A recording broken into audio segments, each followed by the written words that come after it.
Princess Zara Velan stood at the window of her tower room and watched the twin moons rise over the crystal city of Valoria. And she knew in her heart that this would be her last night in the only home she had ever known. She had spent 23 years in this tower, hidden away from the world like a shameful secret. And tonight her father would finally decide her fate. The princess pressed her hand against the cold glass and felt the familiar ache in her chest.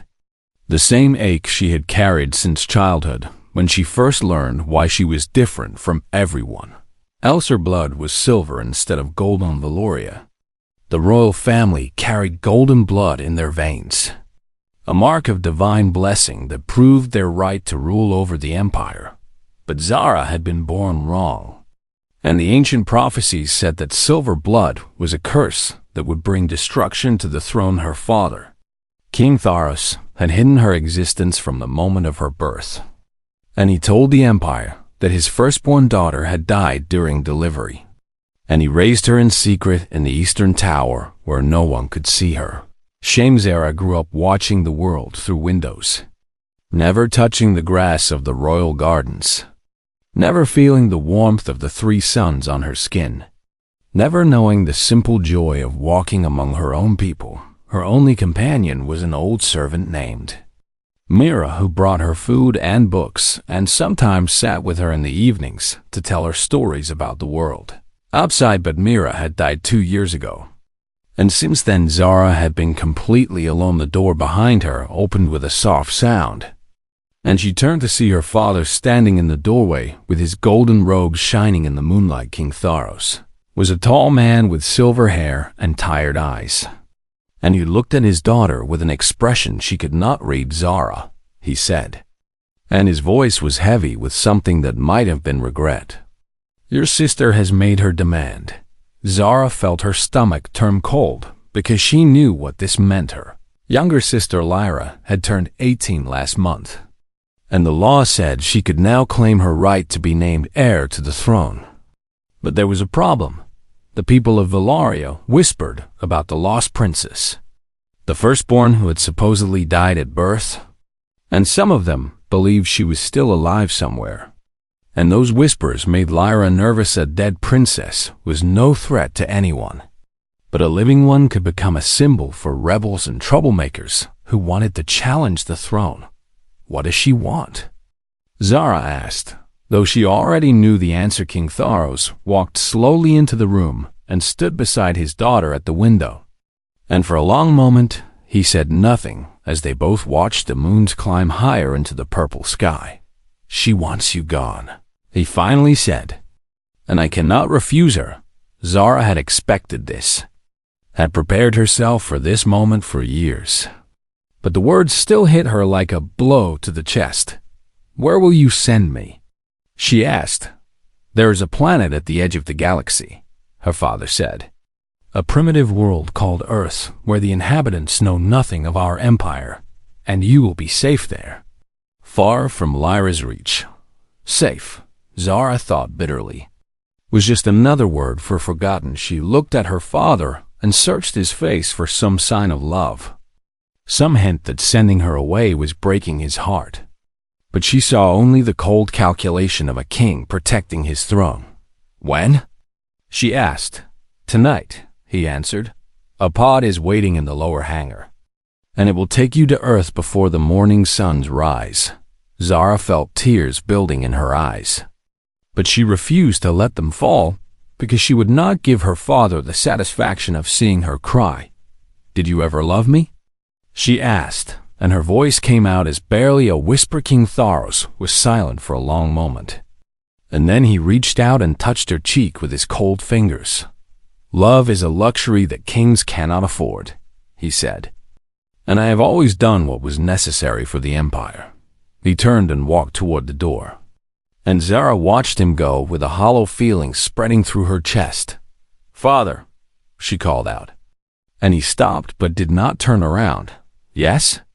"I hoped the throne was worth it," she said. He stood there for a moment longer, and then he walked out of the room without another word, and Zara was alone again 2 hours later. She found herself being led through secret passages she had never known existed. Down into the depths of the palace, where a small escape pod waited in a dusty hangar.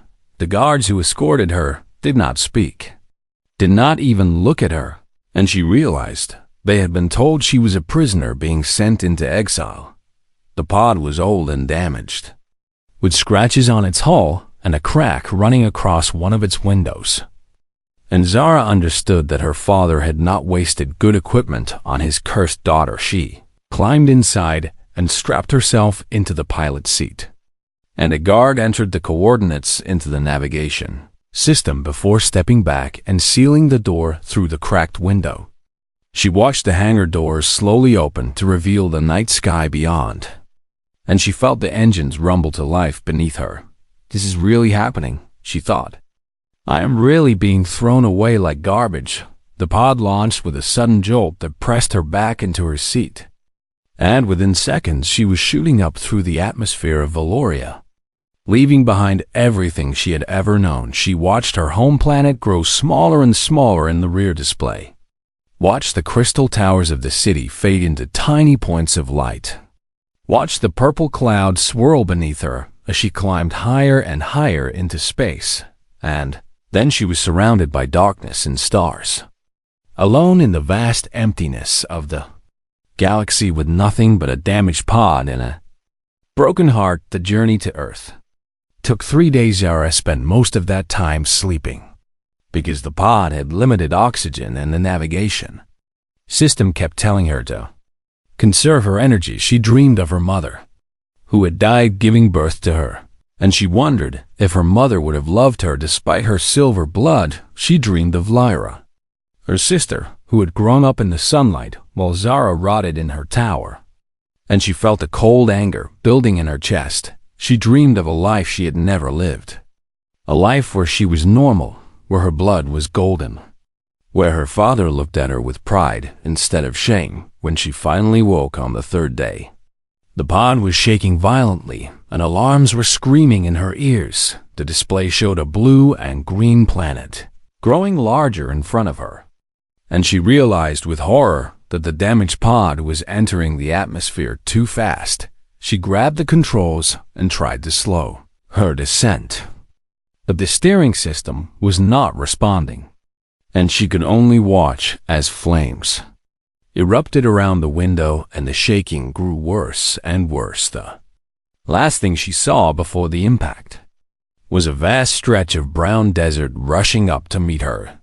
The crash broke 3 of her ribs and filled the pod with smoke, and Zara lay there in the wreckage for what felt like hours, struggling to breathe, struggling to move, struggling to find any reason to keep fighting. She was alone on a strange planet with no one who cared if she lived or died. And for a moment she considered simply closing her eyes and letting the darkness take her, but something inside her refused to give up. She dragged herself out of the ruined pod and collapsed onto the cold desert sand. Then she looked up at the unfamiliar stars above her and let the silver tears stream down her face. She had lost everything: her home, her family, her identity, her hope, and yet somehow, against all reason, her heart was still beating. She did not know it then, but her real story was just beginning. Marcus Cole had not slept in 4 days, and the bruises on his ribs were screaming with every breath he took. But he kept driving down the empty desert highway, because stopping meant thinking, and thinking meant remembering he was 32 years old and he had already lived 3 different lives.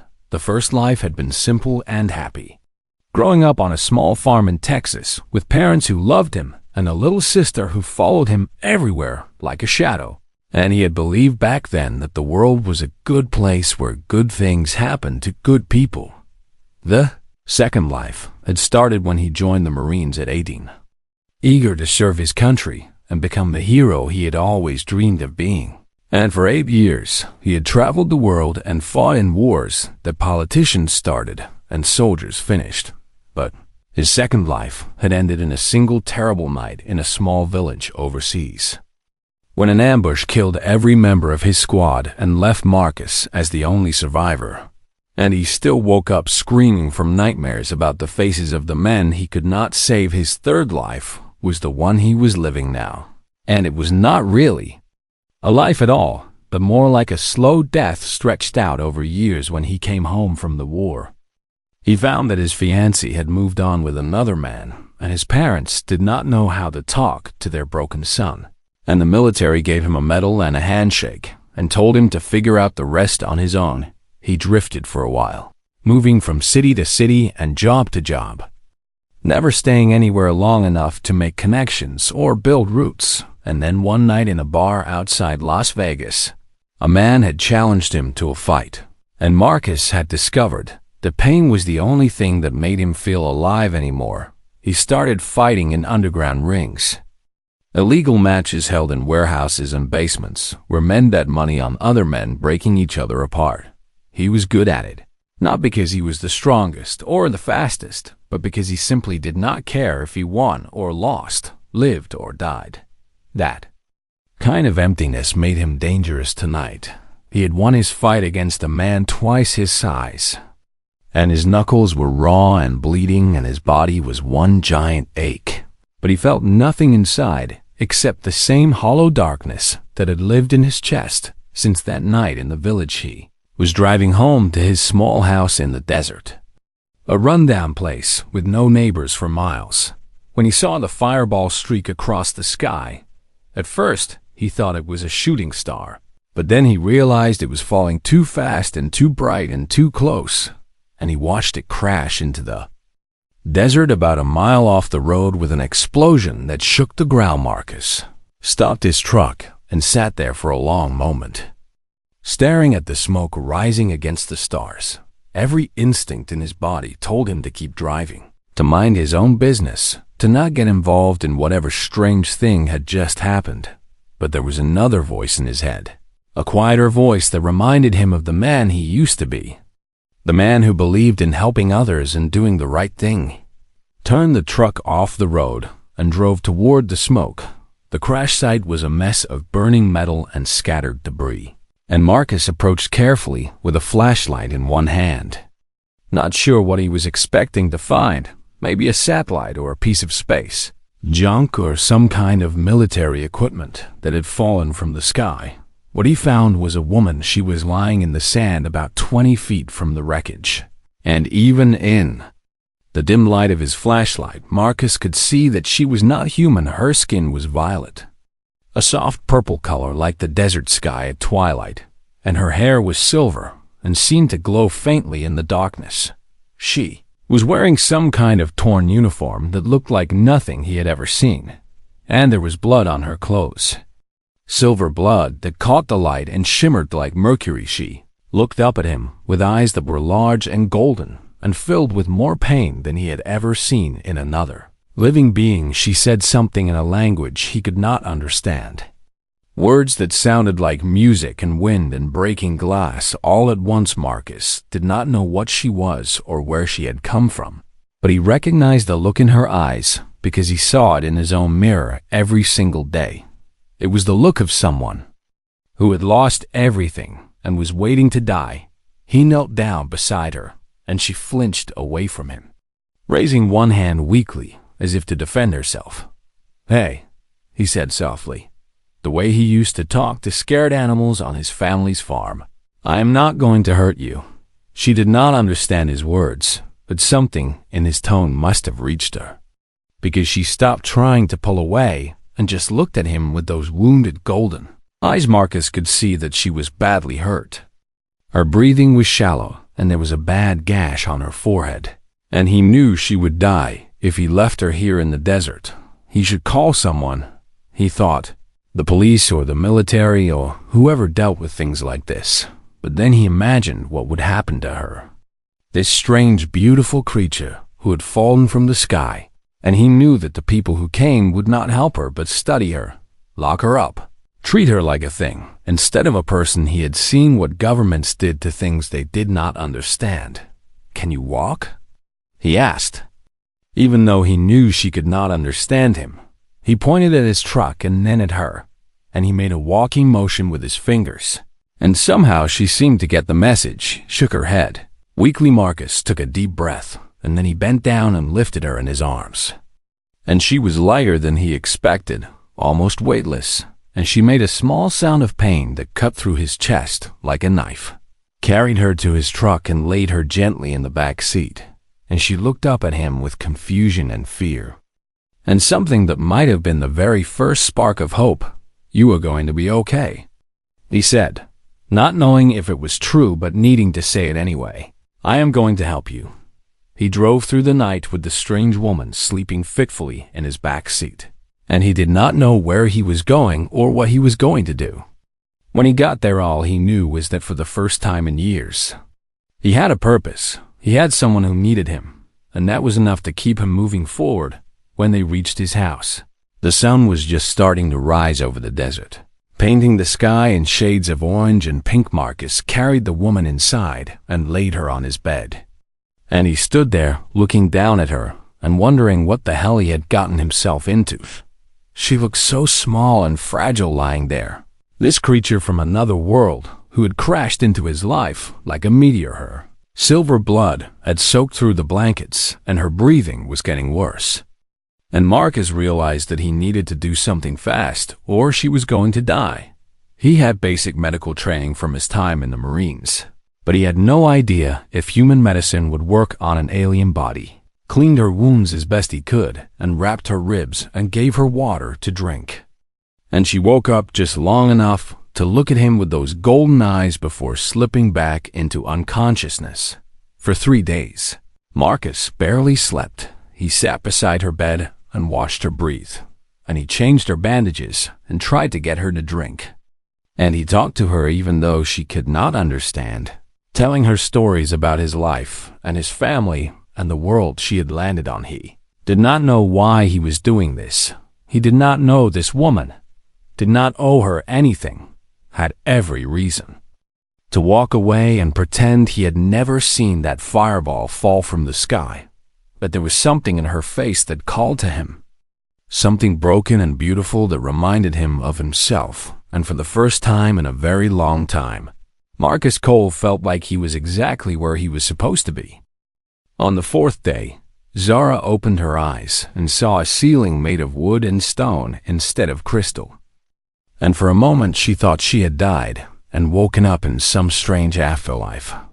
Then she remembered the crash, the pain, the human man who had carried her through the darkness. She tried to sit up, but her ribs screamed in protest, and she fell back against the pillow with a gasp. Door opened, and the man walked in carrying a bowl of something that smelled warm and strange. And he stopped when he saw she was awake. "Hey," he said, and his voice was rough but gentle. "Take it easy. You were hurt pretty bad." Zara did not understand his words, but she understood his tone, and she watched him carefully as he set the bowl down and pulled a chair next to the bed. He pointed at himself and said, "Marcus," and then he pointed at her with a questioning look. "Zara?" she said, and her voice came out as a croak. He smiled, and it was the first time she had seen him smile, and she noticed that it changed his whole face and made him look younger and kinder. "Zara," he repeated, nodding. "That is a nice name." Over the next few weeks, Zara slowly healed and slowly learned that the planet she had landed on was called Earth, and the creatures who lived here were called humans. And they were similar to Valorians in many ways, but different in others. Marcus taught her his language word by word, pointing at objects and saying their names, drawing pictures to explain things he could not show her, being patient when she made mistakes and celebrating when she got things right. He converted his garage into a living space for her because she could not handle the sunlight. It burned her violet skin and made her eyes water and caused her head to ache. Covered all the windows with thick black curtains and brought in a bed and a lamp and all the books he could find about Earth and its history. He spent his money on medicine and food and supplies. And Zara learned that he earned that money by fighting other humans in secret battles. And she saw the bruises and cuts he came home with and felt guilty that he was hurting himself to help her. "Why are you doing this?" she asked him one night. When her English had become good enough to form real sentences, Marcus was sitting in the corner of the garage, wrapping bandages around his torn knuckles, and he looked up at her with tired eyes. "Doing what?" "Helping me," she said. "You do not know me. I am not even from your world. You have no reason to care if I live or die." He was quiet for a long moment, and then he put down the bandages and leaned back against the wall. "When I was a soldier," he said, "I had a squad, brothers who I would have died for. And one night we got ambushed, and they all died, and I was the only one who made it out." Zara listened silently, sensing that this was something he did not talk about often.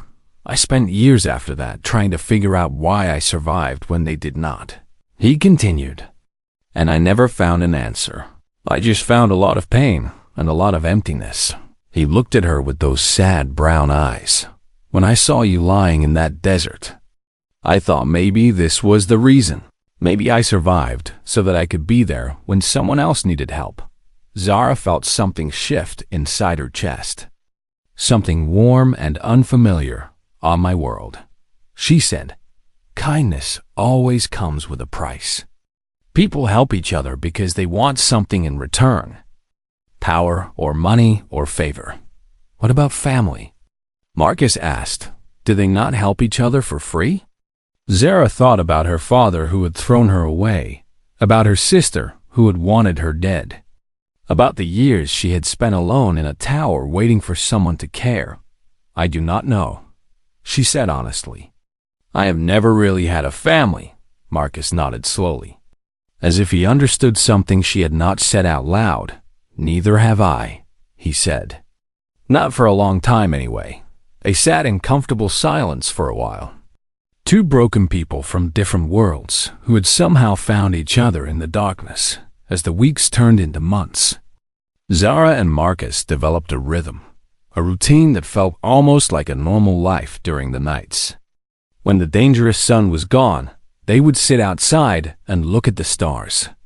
And Zara would point to the distant corner of the sky where her home planet was hidden and tell Marcus stories about her world.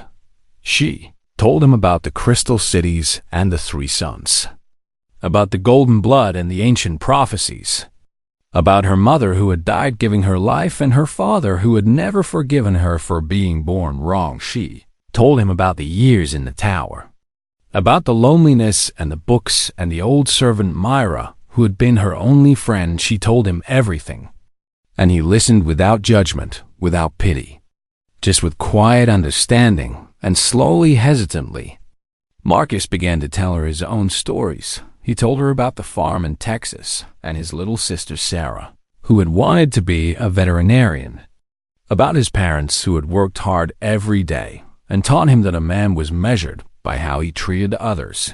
He told her about the Marines and the friends he had made, about the good times and the hard times and the pride he had felt in serving something bigger than himself. He told her about that terrible night and the faces of the men he could not save, about coming home to find everything different, about the fighting and the emptiness and the slow surrender to despair. "You saved me," Zara said one night. "But I think maybe I'm supposed to save you too." Marcus laughed, but it was not a mean laugh. It was surprised and soft. "Maybe we are supposed to save each other," he said. And Zara realized that she was no longer afraid. Not of this strange planet or this strange man or the uncertain future that stretched out before her. She had found something she had never expected to find on Earth. She had found a friend for the first time in her 23 years of life. Zara Valon was not alone, and that simple truth changed everything. She began to smile more, to laugh at Marcus's terrible jokes, to feel something like hope growing in her chest. Where there had been nothing but emptiness before, she did not know what the future held, or if her enemies would find her, or if she would ever see her home again. But she knew that whatever happened, she would face it with someone by her side, and that made all the difference in the world. 6 months had passed since the night Zara fell from the sky, and she had almost begun to believe that she was safe. She should have known better. The Valorian retrieval squad arrived on a Wednesday, dropping silently through Earth's atmosphere in ships that bent light around them and made them invisible to human eyes. There were 12 of them, elite soldiers trained from childhood to hunt and kill without mercy.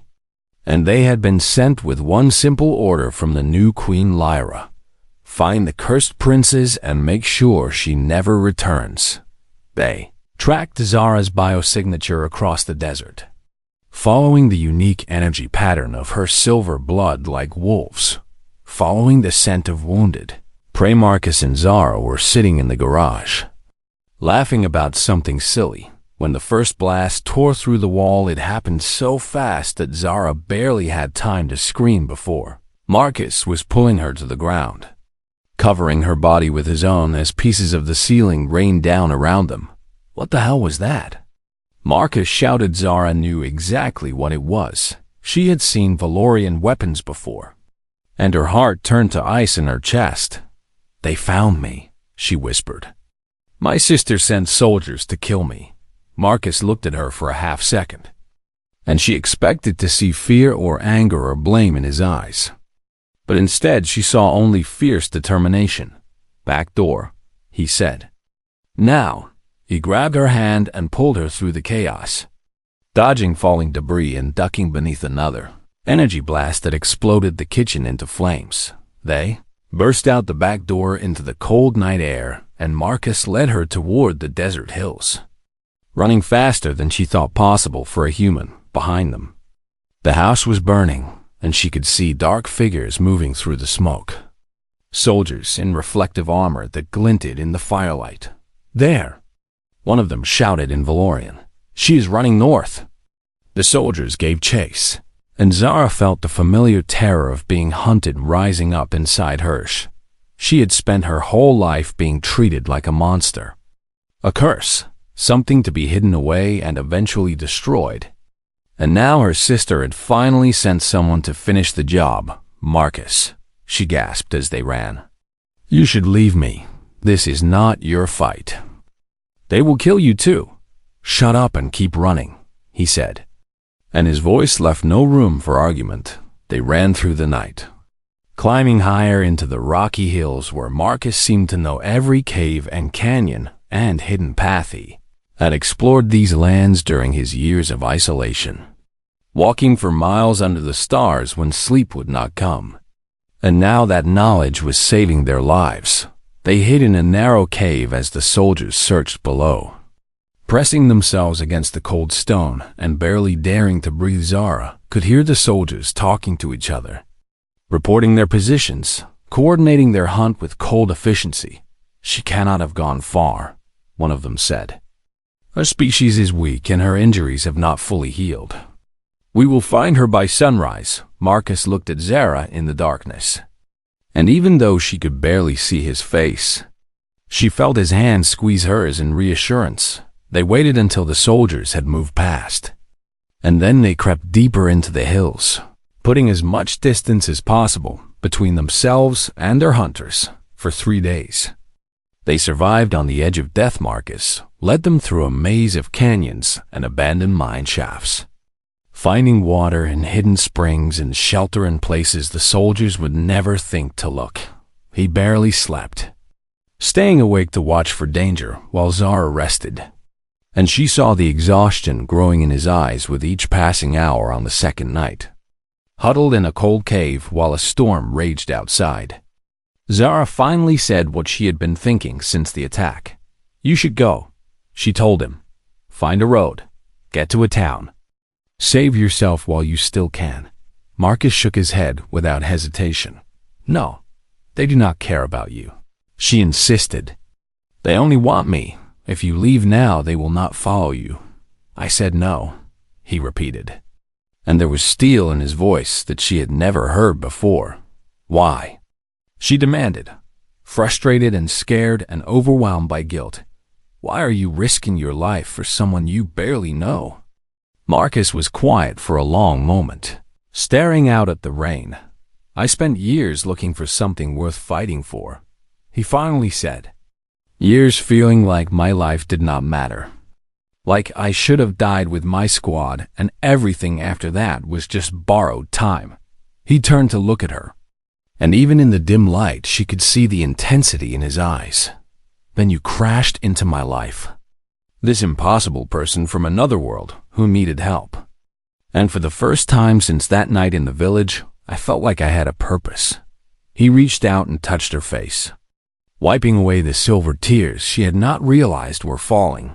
I am not letting go now, he said. Not ever. Zara felt something break open inside her. A wall she had built around her heart crumbling to dust. She had never known anyone who would choose to stand beside her. Never known anyone who would risk everything for her safety. Never known anyone who looked at her cursed silver blood and saw something worth protecting. Thank you, she whispered. And the words felt completely inadequate on the third night. The soldiers finally cornered them in a dead-end canyon with walls too steep to climb. Marcus and Zara stood with their backs against the rock, watching 12 armored figures spread out before them. Blocking any hope of escape, Princess Zara Valan, the squad leader announced. Stepping forward, by order of Queen Lyra, you are sentenced to termination. Your silver blood will not poison our empire. Zara felt the fear rising in her throat, but she forced herself to stand straight and meet the soldier's eyes. Tell my sister, she said, that I am not afraid of her. The squad leader laughed and raised his weapon. Marcus stepped in front of Zara, putting his body between her and the soldiers. You want her, he said. You go through me. The soldiers looked at each other in confusion, clearly not understanding why a primitive human would sacrifice himself for an alien princess. Kill him first, the squad leader ordered, but before anyone could move, something happened that Zara had never expected. She felt heat building inside her chest, a burning energy that seemed to come from deep within her bones. From the silver blood that flowed through her veins, all her life, she had suppressed this power.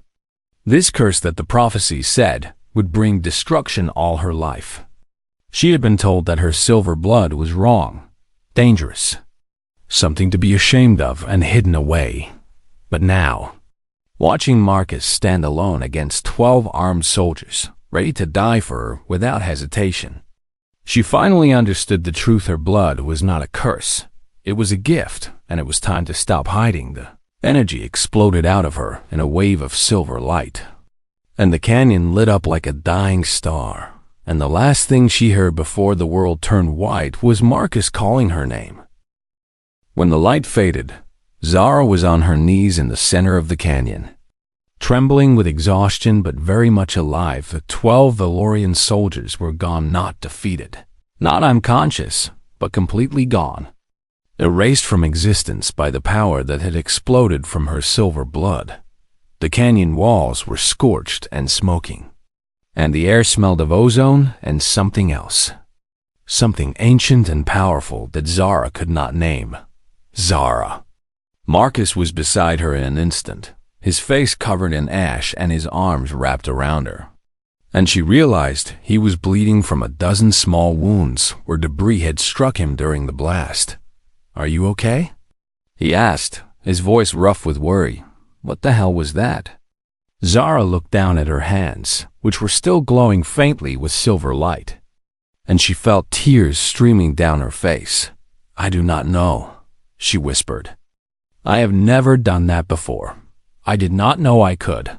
All her life, she had been told that her silver blood was a curse, a sign of doom, something that would bring destruction to everyone around her, and now she understood why the prophecies had been so afraid. That kind of power could destroy empires, but it could also protect the people she loved. We need to move, Marcus said, helping her to her feet.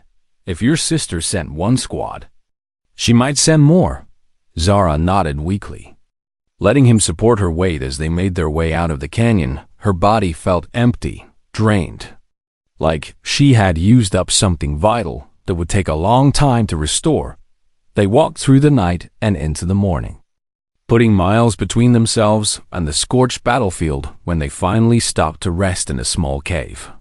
The sun was rising over the desert and painting the sky in shades of gold, and pink. Marcus sat down heavily against the wall. And for the first time, Zara got a good look at his injuries. He was covered in cuts and bruises. His shirt was torn and bloody, and there was a deep gash on his arm that needed stitches. "You are hurt," she said. "I have had worse," he replied with a tired smile. Zara knelt beside him and took his injured arm in her hands. And without thinking, she pressed her palm against the wound and let the silver light flow gently from her fingertips. The gash closed before their eyes, the skin knitting back together as if it had never been torn. Marcus stared at his healed arm in amazement. "Did you just?" "I did not know I could do that either," Zara admitted. Marcus laughed, a real laugh full of wonder and relief. And Zara felt herself smiling despite everything that had happened. "You are full of surprises," he said. They sat in comfortable silence for a while, watching the sunrise through the cave entrance and processing everything that had changed in the last 3 days. "What happens now?" Marcus finally asked. Zara had been thinking about that question all night. She could not stay here. That much was certain. Her sister would send more soldiers eventually, and she could not keep putting Marcus and this beautiful strange planet in danger. But she also could not go back to Valoria, not as a fugitive with a death sentence hanging over her head. "I do not know," she admitted. "My sister will not stop hunting me as long as I am alive. I am a threat to her throne just by existing. Then we stay ahead of her," Marcus said simply. "Earth is a big planet, lots of places to hide." Zara looked at him with wonder. "You would keep running with me?" she asked. "You would give up your home, your life, everything, for someone you have only known for 6 months?" Marcus reached out and took her hand, his rough human fingers interlacing with her violet ones. "Zara," he said, "that house in the desert was not a home. It was just a place I was waiting to die. You are the first real thing that has happened to me in years." He squeezed her hand gently. "Besides," he added with a small smile, "I have gotten pretty attached to you. It would be a shame to stop now." Zara felt warmth flooding through her chest, filling up all the empty spaces that loneliness and rejection had carved out over the years. She had crash-landed on this planet expecting to die alone, and instead she had found something she never knew. She was looking for a friend, a protector, a partner, someone who looked at her silver blood and saw not a curse, but a miracle. "There is something else," she said, remembering the strange signals she had picked up on Marcus's old radio equipment over the past few weeks. "I have been receiving transmissions from Valoria, encoded messages that only silver-blooded can hear." "What kind of messages?" "There is a resistance," Zara explained. "A group of people who believe that my sister took the throne illegally and that the silver blood is not a curse, but a blessing. They have been waiting for me." Marcus raised an eyebrow. "Waiting for you to do what?" "To come back," Zara said, and the words felt heavy on her tongue. "To challenge my sister, to claim my birthright." She looked at Marcus with uncertain eyes. "They want me to be their leader." Marcus was quiet for a long moment, thinking, "Is that what you want?" He finally asked. Zara considered the question carefully. A week ago, she would have said no without hesitation. She was not a leader. She was just a scared girl who had spent her whole life hiding in a tower. But that girl had died in the canyon last night, burned away by silver fire and born again as something stronger. "I do not know if I am ready," she admitted. "But I know that I am tired of running, tired of being treated like a curse, tired of letting other people decide my fate." She looked at her glowing silver hands. "I have power," she said, "real power. And maybe it is time I used it for something other than hiding." Marcus stood up and held out his hand to help her to her feet. "Well then," he said, "sounds like we have a long road ahead of us." Zara took his hand and rose beside him.